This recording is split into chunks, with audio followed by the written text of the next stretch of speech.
Previously on Romeo is a Dead Man.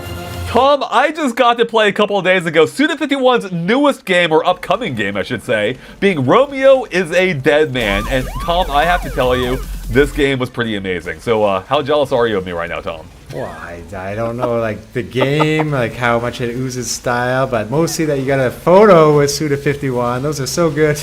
He's an amazing, energetic man. He really is. Super friendly guy. We'll be posting an interview with him probably around the same time as this video, so go check it out if you haven't already. But lovely man. Love meeting him again. And then I love playing his latest game, because Romeo is a Dead Man, I think, based on all the Suda 51 games I've played, this might be my favorite yet, or maybe I should say, makes the best first impression. Because this game has an amazing presentation, it looks beautiful, it plays fantastically, the combat feels great, your main character, Dead Man / Romeo, feels, moves exactly as I expect him to and would hope he did, and just everything came together so freaking well in this demo that I really think it might be the most polished Suda 51 game that I've played yet. And that's saying something, but I think in particular this game really does stand out. And I had a total blast with my 20 minutes or so of playing it. I think that's really good news, because some people might feel like the Switch version of No More Heroes 3 was could use a bit more polish, even though an amazing concept and doing what they can with Unreal Engine on Switch. Now, why is Romeo a dead man? Could you explain that for our audience? I don't know if I can explain it, but I can try to convey what I know. I think for those who watched the trailer, they may already have a loose idea, but for those who didn't, basically, because the opening of this game is essentially that reveal trailer they already had a couple of months ago, where basically Romeo met Juliet. She was on the side of the road and lost her memory, and they apparently got along, and they were going to elope. But on the evening of their potential eloping, or whatever you want to call that, Romeo ends up nearly dead. So what happens is, as he's waiting for Juliet to show up at their party, or at their house, I believe, to go elope, instead, a white devil shows up on Romeo's doorstep, starts eating his face and arm and all kinds of nasty stuff, and so Romeo's basically dead at this point. But then his crazy grandfather, who's like a mad scientist, rushes out, manages to save him by, injecting him with something, and that brings Romeo back to life, kind of, as, so-called dead man, which is what Romeo calls himself now. And then from all this, he somehow ends up working for a new division of space-time division of the FBI, and who's helping to resolve things, I think, involving the state of the world, which is a complete mess right now, as he, I assume, is hoping to find Juliet at some point, which, by the way, we do encounter Juliet during the demo, but it turns out it's not actually Juliet. Instead, it's a big, gnarly monster.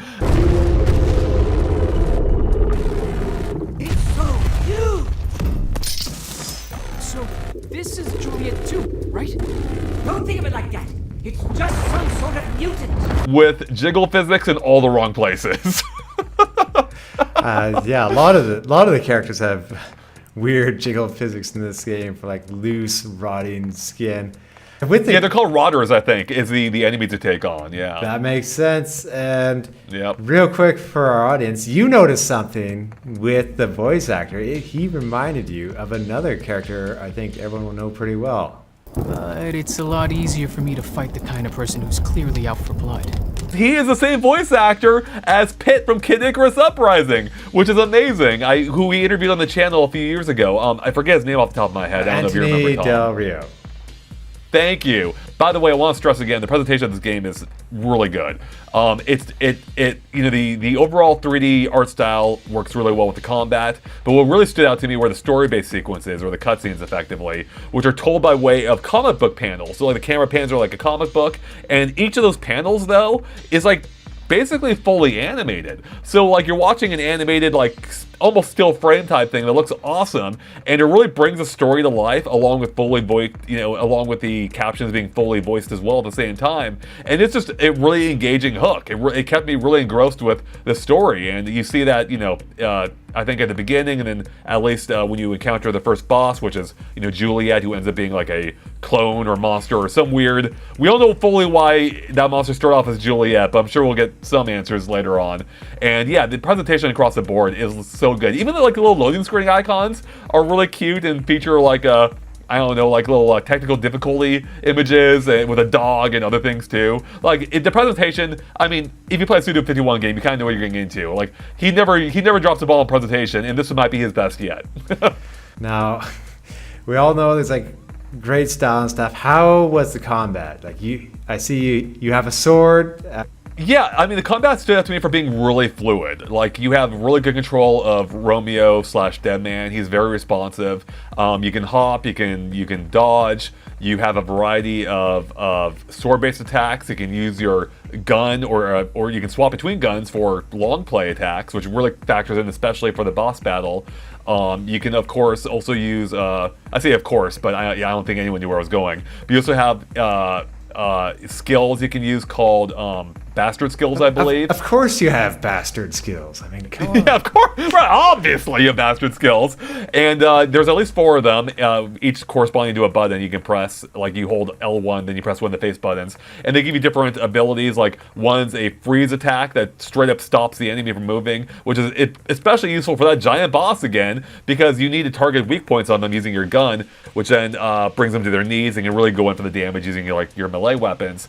But yeah, the whole thing has a really good cadence of feel to it. Like it just felt like sometimes I find action games to be a little samey and like a little mindless, and I wasn't getting that sense here. I was really getting engrossed in the combat because it felt like it was keeping me on my toes, and it just felt really good and very visceral. Like this game's a bloody game, and it feels good when you're beating up these chunky, rotting dudes like into hunks of meat flying everywhere and blood splattering, and it's just great. It's just a really fun and great feeling combat system. Well, the game labels itself as like the most blood in a Suda 51 game yet, and that's saying seems something. That way. Well, even if you watch that comic book again before the boss, like it is gnarly. Like Juliet, who again, it's not actually Juliet, like straight up rips her head off, throws it on the ground before she transforms into that giant freaky creature thing. And yeah, it's impressive. It's all well done. So now, for some people, like perhaps myself at times, who have difficulty, like some Suda 51 games are actually pretty hard. You were saying there's different difficulty options. How does that work in this game? Yeah, well, first up, the way they present the difficulty is really cute. You were presented with basically a box of chocolates, which reminded me essentially of Forrest Gump. And so each chocolate corresponds to a difficulty. There were 3 in the demo, but it looked like there could be many more. The ones we had were like very easy, essentially normal and hard. I went with normal, and that I think worked out perfectly for me because it was challenging, but not so much so that I couldn't beat the demo. I did make my way through, but now I also almost got close to dying a few times. In fact, I actually probably did die a few times, and in the cases where I didn't die but got close, I did have health items I was able to use or consume in order to restore my health. And I think one of your bastard skills may also involve that, but I don't remember if I used that one specifically myself or not. I forgot to mention, you of course have, for your melee attacks, you have a light attack and a heavy attack as well. And then when you're aiming the weapon, you can change your lock on target too. I had so much fun, swapping between my guns, the sword play, and then also dodging around, and even you can almost say some light platforming, especially when you get into the subspace area. And in this case, I needed to find 5 fragments of a key, which once I put them together, I could go back into the real world, or real space, I think they called it, and then unlock a gate using that key that I had collected and put together. So yeah, that looks more like a refreshing break from gameplay, like to mix up action sequences and platforming. Which again speaks to, I think, why I really like this game so much. It had a really good pace to it. I didn't even mention the finishing attack you have too. I forget what they call it specifically, but yeah, I think it's based on a meter that once it fills up, you can deploy a really powerful attack. I tried using it on the boss, and I think I missed, which was a little sad. I'm like, oh man, I was 6 inches short. I'm like, are you kidding me? But yeah, but I do want to stress too that I really enjoyed the boss fight too. Andre, any closing thoughts for Romeo is a Dead Man, which is coming out in 2026, depending on whenever GTA 6 lands? Yeah. I would just say to, even if you're not a fan of action games, if this is your first Suda 51 game, or if you think there's anything interesting about it at all, check it out, because I think this one actually may may have a broader reach, which is, than a lot of his other ones. And I say that not in the sense that this game is any less weird, because it really isn't.